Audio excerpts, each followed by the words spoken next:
श्री गणेश, जय आदिशक्ति माता।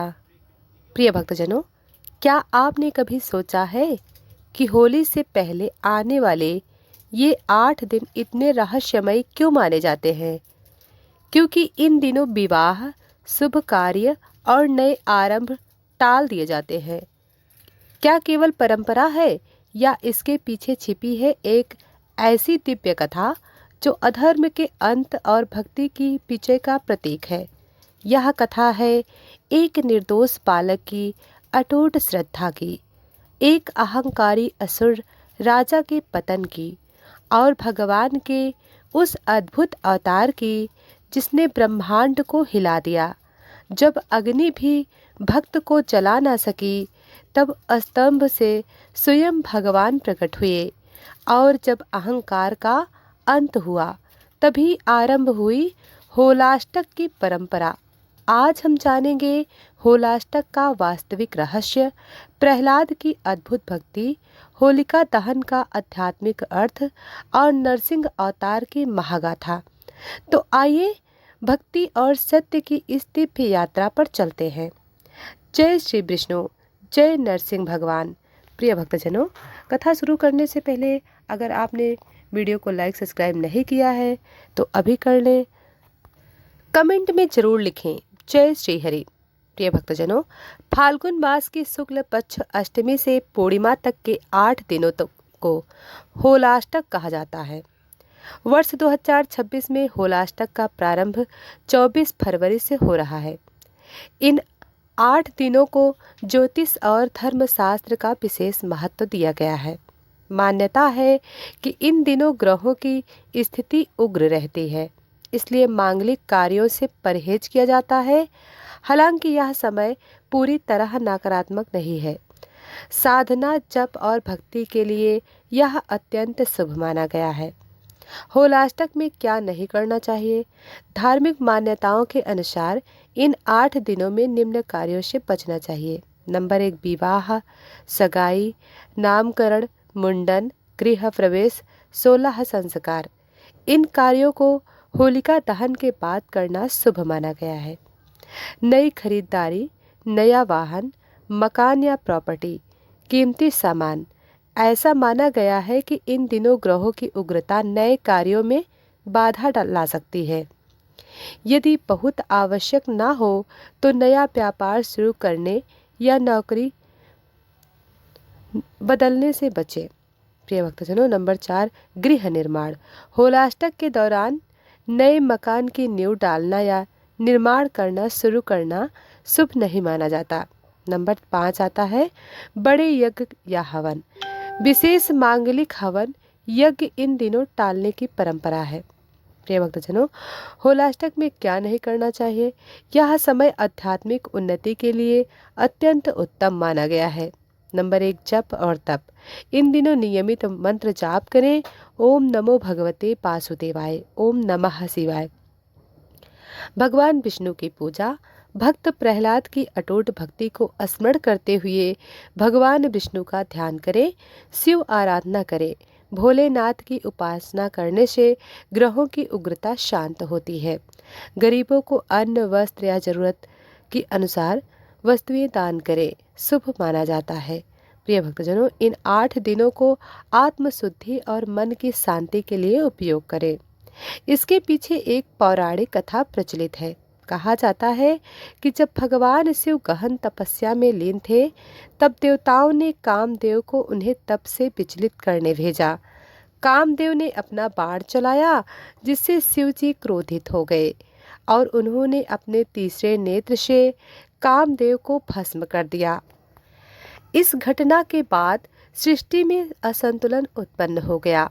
8 दिनों तक ग्रह उग्र अवस्था में रहे। तभी से इन 8 दिनों को सावधानी का समय माना जाने लगा। एक अन्य मान्यता भक्त प्रहलाद से जुड़ी है। हिरण्याकश्यप ने इन दिनों प्रहलाद को अनेक कष्ट दिए थे। अंततः पूर्णिमा के दिन होलिका दहन हुआ और सत्य की विजय हुई। प्रिय भक्तजनों, होलाष्टक को पूर्ण रूप से अशुभ कहना उचित नहीं है। यह समय भौतिक कार्यों के बजाय आध्यात्मिक उन्नति के लिए श्रेष्ठ माना गया है। शुभ कार्य रोके, लेकिन भक्ति साधना अवश्य और सेवा अवश्य करें। अब आइए श्रवण करते हैं होलाष्टक की संपूर्ण कथा। नमस्कार भक्तों, आज हम जानेंगे रहस्यमयी काल के बारे में, जिसे कहा जाता है होलाष्टक। आखिर क्यों होली से पहले ये 8 दिन शुभ कार्यों के लिए वर्जित माने गए हैं? क्या सच में इन दिनों ग्रह उग्र हो जाते हैं? क्या इसके पीछे कोई और पौराणिक कथा छिपी है? आज हम आपको बताएंगे होलाष्टक की वह अद्भुत कथा जो शिव, कामदेव, भक्त प्रहलाद और होलिका से जुड़ी है। प्रिय भक्तजनों, सतयुग का समय था। देवता, दानव और मनुष्य अपने अपने धर्म का पालन कर रहे थे। इसी समय एक ऐसा क्षण आया जब स्वयं देवताओं के हृदय में चिंता छा गई। देवताओं ने देखा कि भगवान शिव गहन तपस्या में लीन है। उनकी तपस्या इतनी प्रचंड थी कि ब्रह्मांड की सारी ऊर्जा स्थिर होने लगी। देवताओं को भय हुआ, यदि शिव जी का ध्यान इसी प्रकार रहा तो सृष्टि का संतुलन बिगड़ जाएगा। इंद्रदेव चिंतित होकर बोले, हमें कुछ करना होगा, अन्यथा असुरों का प्रभाव बढ़ जाएगा। तब देवताओं ने एक योजना बनाई। उन्होंने कामदेव को बुलाया। कामदेव सौंदर्य और आकर्षक के देवता। उनका कार्य था हृदयों में प्रेम का संचार करना। इंद्र बोले, हे कामदेव, तुम्हें शिवजी की तपस्या भंग करनी होगी। कामदेव भयभीत हो गए। देवेंद्र शिव तो महाकाल हैं, यदि वे क्रोधित हो गए तो मेरा अस्तित्व ही समाप्त हो जाएगा। लेकिन देवताओं के आग्रह पर वे तैयार हो गए। फाल्गुन मास की शुक्ल अष्टमी का दिन था। प्रकृति में बसंत का आगमन हो चुका था। चारों ओर पुष्प खिले थे। मधुर पवन बह रही थी। कामदेव ने अपना पुष्प बाण निकाला और शिवजी की ओर लक्ष्य कर छोड़ा। जैसे ही बाण शिवजी के हृदय को स्पर्श करता, उनकी समाधि भंग होती है। शिवजी ने अपनी तीसरी आंख खोली और अग्नि की प्रचंड ज्वाला से कामदेव भस्म हो गए। पूरा ब्रह्मांड कांप उठा। देवताओं में भय छा गया। पृथ्वी डगमगाने लगी। शिवजी के क्रोध से ब्रह्मांडीय ऊर्जा विचलित हो गई। 8 दिनों तक ग्रहों की स्थिति असंतुलित रही। सूर्य तीव्र हो उठा। मंगल उग्र हो गया। शनि की दृष्टि कठोर हो गई। राहु केतु अशांत हो गए। देवताओं ने ब्रह्मा जी से पूछा, हे प्रजापति, यह कैसा काल है? ब्रह्मा जी बोले, यह 8 दिन का उग्र समय है। जब तक यह प्रभाव शांत नहीं होता, तब तक कोई शुभ कार्य ना किया जाए। तभी से इन 8 दिनों को होलाष्टक कहा जाने लगा। प्रिय भक्तजनों, कामदेव की पत्नी रति विलाप करने लगी। उन्होंने शिव जी के चरणों में गिरकर प्रार्थना की, हे महादेव, मेरे पति को पुनर्जीवित कीजिए। शिव जी का क्रोध शांत हुआ। उन्होंने कहा, कामदेव अब अनंग रूप में रहेंगे। वे अदृश्य होकर प्रेम का संचार करेंगे। इस प्रकार सृष्टि में संतुलन पुनः स्थापित हुआ। इसी काल में एक और घटना घट रही थी जो होली और होलिका दहन से जुड़ी है। दानव राजा हिरण्यकश्यप ने अपने राज्य में आदेश दिया, कोई भी विष्णु पूजा नहीं करेगा। लेकिन उसका पुत्र प्रहलाद विष्णु भक्त था। यहीं से प्रारंभ होती है दूसरी महान कथा, जो इन 8 दिनों को और भी रहस्यमय बना देती है। प्रिय भक्तजनों, सतयुग में एक अत्यंत शक्तिशाली असुर राजा था, हिरण्यकश्यप। उसने कठोर तप करके ब्रह्मा जी से वरदान प्राप्त किया था। उसे वर मिला था कि न वह दिन में मरेगा, न रात में, न अंदर न बाहर, न अस्त्र से न शस्त्र से, न मनुष्य से न पशु से। इस वरदान ने उसे अहंकारी बना दिया और स्वयं भगवान घोषित कर दिया। राज्य में घोषणा हुई, केवल हिरण्यकश्यप की पूजा होगी। विष्णु का नाम लेना वर्जित है। हिरण्यकश्यप के घर एक पुत्र जन्मा, प्रहलाद। लेकिन यह बालक जन्म से ही विष्णु भक्त था। गुरुकुल में भी जब उसे राजनीति और असुर धर्म सिखाया जाता, वह बच्चों को कहता, नारायण ही परम सत्य है, उनका स्मरण ही जीवन का उद्देश्य है। जब यह बात राजा तक पहुंची, वह क्रोधित हो उठा। फाल्गुन मास का समय था, होलाष्टक प्रारंभ हो चुका था।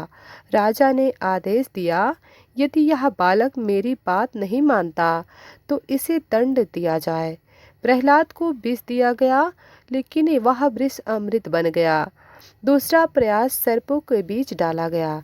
भयंकर नाग चारों ओर छोड़े गए, परंतु नाग शांत होकर चरणों में बैठ गए।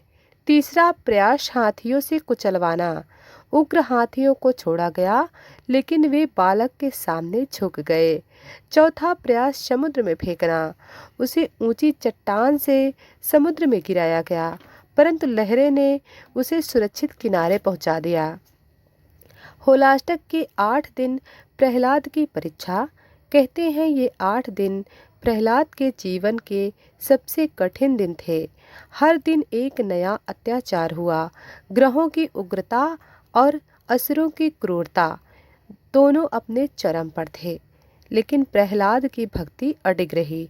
वह कहता, हे प्रभु, यदि आप चाहें तो मेरा अंत कर दीजिए, परंतु मेरी भक्ति ना छीनिए। हिरण्यकश्यप की बहन थी होलिका। उसे वरदान था कि वह अग्नि में नहीं जलेगी। राजा ने योजना बनाई, प्रहलाद को होलिका के गोद में बैठाकर अग्नि में बैठा दो। फाल्गुन पूर्णिमा की रात्रि थी। चारों ओर विशाल अग्निकुंड सजाया गया। प्रहलाद शांत था। वह मंत्र जप रहा था, ओम नमो भगवते वासुदेवाय। होलिका उसे लेकर अग्नि में बैठ गई। अग्नि प्रज्वलित हुई, लपटें आकाश छूने लगी, लेकिन तभी अद्भुत घटना घटी। होलिका का वरदान निष्फल हो गया। वह अग्नि में जलने लगी और प्रहलाद वह सुरक्षित बाहर निकल गया। आकाश से देवताओं ने पुष्प वर्षा की। धरती पर जयघोष हुआ। सत्य की विजय हुई। प्रिय भक्तजनों, हिरण्यकश्यप क्रोधित होकर बोला, कहाँ है तेरा विष्णु? क्या इस खंभे में है? प्रहलाद बोला, हाँ प्रभु, हर जगह है। राजा ने खंभे पर प्रहार किया और उसी क्षण स्तंभ फट गया। अंदर से प्रकट हुए भगवान विष्णु का अद्भुत अवतार नरसिंह। प्रिय भक्तजनों, इन 8 दिनों की कथा हमें सिखाती है, जब अधर्म बढ़ता है तब धर्म की परीक्षा होती है। ग्रहों की उग्रता भी भक्त की आस्था को नहीं डिगा सकती। अग्नि भी सच्ची भक्ति को नहीं जला सकती। होलाष्टक इसलिए अशुभ नहीं, बल्कि चेतावनी का काल है कि हम अपने भीतर भी अहंकार रूपी होलिका को जलाएं। प्रिय भक्तजनों, जैसे ही हिरण्यकश्यप ने स्तंभ पर प्रहार किया, पूरा राजमहल कांप उठा। वज्र जैसे ध्वनि हुई और स्तंभ 2 भागों में फट गया। उसके भीतर से प्रकट हुआ एक अद्भुत स्वरूप, ना पूर्णता मनुष्य, ना पूर्णता पशु। वह थे भगवान विष्णु का नरसिंह अवतार। आधा शरीर सिंह का, आधा शरीर मनुष्य का। आंखों में अग्नि, हाथों में प्रचंड शक्ति। देवताओं ने आकाश से देखा और स्तब्ध रह गए। हिरण्यकश्यप ने जो वरदान लिया था, भगवान ने उसी की मर्यादा में उसका अंत किया। समय था संध्या, ना दिन ना रात। स्थान था राजमहल की चौखट, ना अंदर ना बाहर। स्वरूप था नरसिंह, ना मनुष्य ना पशु। हथियार नहीं, बल्कि ना खून, ना अस्त्र, ना शस्त्र। भगवान ने उसे अपनी जंघा पर रखा और नखों से उसका वध कर दिया। इस प्रकार अधर्म का अंत हुआ। राजमहल में सन्नाटा छा गया। भगवान नरसिंह का क्रोध शांत नहीं हो रहा था। देवता भी निकट आने से भयभीत थे।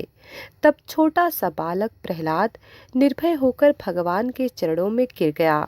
उसे प्रार्थना की, हे प्रभु, मैं कुछ नहीं चाहता, मुझे केवल आपकी भक्ति चाहिए। भगवान का हृदय पिघल गया। उन्होंने प्रहलाद को गले लगाया। नरसिंह का उग्र रूप शांत हुआ, वातावरण में शांति फैल गई। प्रिय भक्तजनों, फाल्गुन पूर्णिमा की वह रात्रि जब होलिका जली, वह केवल एक घटना नहीं, वह प्रतीक थी अहंकार का, अहंकार के अंत का, अधर्म के नाश का, भक्ति की विजय का। इसलिए हर वर्ष होली से पहले होलाष्टक के 8 दिन सावधानी के माने गए हैं। ये 8 दिन हमें स्मरण कराते हैं कामदेव दहन, प्रहलाद की परीक्षा, होलिका का अंत, नरसिंह अवतार। होलाष्टक को पूर्णतः अशुभ नहीं कहा गया, बल्कि यह सावधानी का काल है। ज्योतिष के अनुसार इन दिनों सूर्य उग्र रहता है, मंगल प्रभावी होता है, शनि की दृष्टि कठोर मानी जाती है। इन 8 दिनों में सृष्टि की ऊर्जा परिवर्तनशील होती है, इसलिए विवाह, गृह प्रवेश, नया व्यवसाय आदि टाले जाते हैं। प्रिय भक्तजनों, यह समय त्याग और साधना का है। जप करें ओम नमो भगवते वासुदेवाय, शिव मंत्र का जप करें ओम नमः शिवाय, दान पुण्य करें, क्रोध और अहंकार त्यागें, आत्मचिंतन करें।